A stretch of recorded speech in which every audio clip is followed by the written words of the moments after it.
নমস্কার বন্ধুরা, আজকে তোমাদের সাথে একেবারে ঘরোয়া একটা রুই মাছের রেসিপি শেয়ার করছি।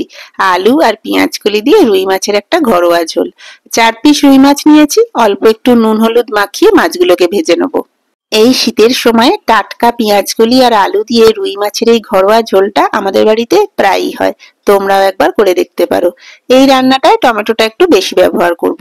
আর নেব 1 টেবিল স্পুন কালো সর্ষে। সর্ষেটা খুব বেশি লাগবে না। 1 ইঞ্চি আদা আর একটা কাঁচা লঙ্কা দিলাম। সামান্য জল দিয়ে ওটাকে বেটে নিয়েছি। এবার এটার মধ্যে দিলাম কাশ্মীরি লঙ্কা গুঁড়ো, হলুদ গুঁড়ো আর দিচ্ছি জিরে গুঁড়ো। এবার সবটা ভালোভাবে মিশিয়ে নিয়ে একটা মশলা তৈরি করে নিলাম। এই রান্নাটায় খুব বেশি মশলার প্রয়োজন হয় না, ওই যে প্রথমেই বললাম একেবারে ঘরোয়া একটা ঝোল। এবার কড়াতে 4 টেবিল স্পুন সর্ষের তেল দিয়েছি, মাছগুলো দিয়ে দিচ্ছি। মিডিয়াম ফ্লেমে মাছগুলো ভেজে নিতে হবে। একটা দিক ভালোভাবে ভাজা হয়ে গেলে মাছের পিসগুলো উল্টে দিয়ে অপর দিকটাও ভেজে নেব। টাটকা রুই মাছের ঝোল, তাই খুব বেশি কড়া করে মাছগুলো ভাজবো না। একটা দিক ভাজা হয়ে গেছে, মাছের পিসগুলো উল্টে দিচ্ছি। একইভাবে এদিকটা ভেজে নিয়ে মাছগুলো তুলে নেবো কড়া থেকে। মাছগুলো তুলে রাখার পরে ওই তেলেই আলুটা দিয়ে দিলাম। লো টু মিডিয়াম ফ্লেমে এবার আলুগুলোকে ভেজে নিচ্ছি। আলুগুলো বেশ ভাজা ভাজা হয়ে এলে পেঁয়াজ কলিগুলো দিয়ে দেবো। পেঁয়াজ কলি দেওয়ার পরে অবশ্য খুব বেশি ভাজবো না, আলুর সাথে মিশিয়ে 2-1 মিনিট হালকাভাবে নাড়াচাড়া করে নেবো। অল্প করে পেঁয়াজ কলিটা ভেজে নিয়ে আলু আর পেঁয়াজ কলিটা তুলে নিচ্ছি। কড়াতে দেখো এখন 1 টেবিল স্পুন মতো তেল রয়েছে। ওই তেলেই সামান্য কালো জিরে ফোড়ন দিলাম। ফোড়ন থেকে একটা গন্ধ বেরোলে 2টো মিডিয়াম সাইজের টমেটো নিয়েছিলাম, সেটা দিয়ে দিলাম। লো ফ্লেমে টমেটোটা এবার একটু ভেজে নেব। টমেটোটা বেশ নরম হয়ে আসবে, তাই চাপা দিয়ে দিলাম। ঢাকা দিয়ে 2-3 মিনিট রেখেছিলাম। 2 মিনিট পরে ঢাকা খুলেছি, দেখো টমেটোটা আগের থেকে অনেকখানি নরম হয়ে গেছে। ভালোভাবে নাড়াচাড়া করে নিয়ে আগে থেকে যে মশলাটা তৈরি করে রেখেছিলাম সেটা দিয়ে দিলাম।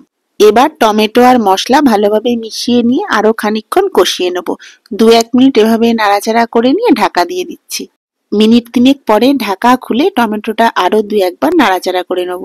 দেখো মশলা আর টমেটো বেশ একসাথে মজে গেছে, টমেটোটা আগের তুলনায় অনেকখানি নরম হয়ে গেছে। এবার মিক্সির বাটি দেওয়া জল খানিকটা দিয়ে দিলাম। অল্প জল দিয়ে মশলার সাথে টমেটোটা ভালোভাবে কষিয়ে নিয়ে ঢাকা দিয়ে দেবো। মিনিট 2-1 জন্য ঢাকা দিয়ে রেখেছিলাম। 2 মিনিট পরে ঢাকা খুলে দেখো টমেটোটা বেশ ভালোভাবে মজে গেছে। এবার চেরা কাঁচা লঙ্কা দিয়ে দিলাম। ঢাকা দিয়ে মিনিট 2 চাপা দিয়ে রাখবো। এভাবে টমেটোটা কুক হয়ে যাবে। 2-3 মিনিট পরে ঢাকাটা খুলেছি। সমস্ত মশলাটা দেখো ভালোভাবে মজে গেছে। সবটা আরো একবার খুন্তি দিয়ে এভাবে নাড়াচাড়া করে ভেজে রাখা আলু আর পেঁয়াজ কলিটা দিয়ে দেবো। ভালোভাবে পেঁয়াজ কলি আর আলু মশলার সঙ্গে কষিয়ে নিচ্ছি। মশলার সাথে পেঁয়াজ কলি আর আলু ভালোভাবে কষিয়ে নিয়ে ঢাকা দিয়ে দেবো। মিনিট 5 এভাবে ঢাকা দিয়ে রেখেছিলাম। 5 মিনিট পরে ঢাকা খুলেছি। পেঁয়াজ কলি আর আলু মশলার সাথে পুরোপুরিভাবে মজে গেছে। সবটা ভালোভাবে নাড়াচাড়া করে দিচ্ছি। দেখো গা থেকে তেল ছাড়তে আরম্ভ করেছে। আলু পেঁয়াজ কলি মশলা ভালোভাবে কষানো হয়ে গেছে।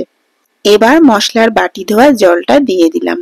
ছোট বাটির মোট আমি 3 বাটি জল দিলাম। জল দেওয়ার পরে সবটা ভালোভাবে নাড়াচাড়া করে নিচ্ছি। এবার ঢাকা দিয়ে দেবো। ঢাকা দিয়ে মিনিট 10 মতো ফুটিয়ে নেব। 10 মিনিট পরে ঢাকা খুলেছি। দেখো ঝোলটা ফুটে উঠেছে। আলুগুলো প্রায় সেদ্ধ হয়ে গেছে। সবটা ভালোভাবে নাড়াচাড়া করে নেব। খুন্তি দিয়ে একবার আলুটা সেদ্ধ হয়েছে কিনা অবশ্যই এই পর্যায়ে চেক করে নেবে। এবার ভেজে রাখা মাছের পিসগুলো দিয়ে দিচ্ছি। ভাজা মাছগুলো দেওয়ার পরে ঝোলের সাথে ভালোভাবে মিশিয়ে দিয়ে মিডিয়াম ফ্লেমে ঢাকা দিয়ে আরো 10 মিনিট মতো ফুটিয়ে নেব। 8 থেকে 10 মিনিট পরে ঢাকাটা খুলছি। ঝোলটা দেখো ফুটে উঠেছে, আগের থেকে অনেকখানি ঘন হয়ে গেছে। হাফ টিস্পুন গরম মশলা গুঁড়ো দিলাম। সবটা একবার ভালোভাবে মিশিয়ে দিচ্ছি। রান্নাটার প্রায় আমরা শেষ পর্যায়ে চলে এসেছি। 2টো চেরা কাঁচা লঙ্কা দিলাম আর বেশ কিছুটা ধনেপাতা দিয়ে দেবো। ব্যাস সবটা ভালোভাবে মিশিয়ে নিয়ে গ্যাস বন্ধ করে দেবো। বেশি করে টমেটো দিয়ে পেঁয়াজ কলি আলুর এই সামান্য সর্ষে বাটা দিয়ে যে ঝোলটা বানালাম, এটা গরম গরম ভাতের সাথে দারুণ লাগে।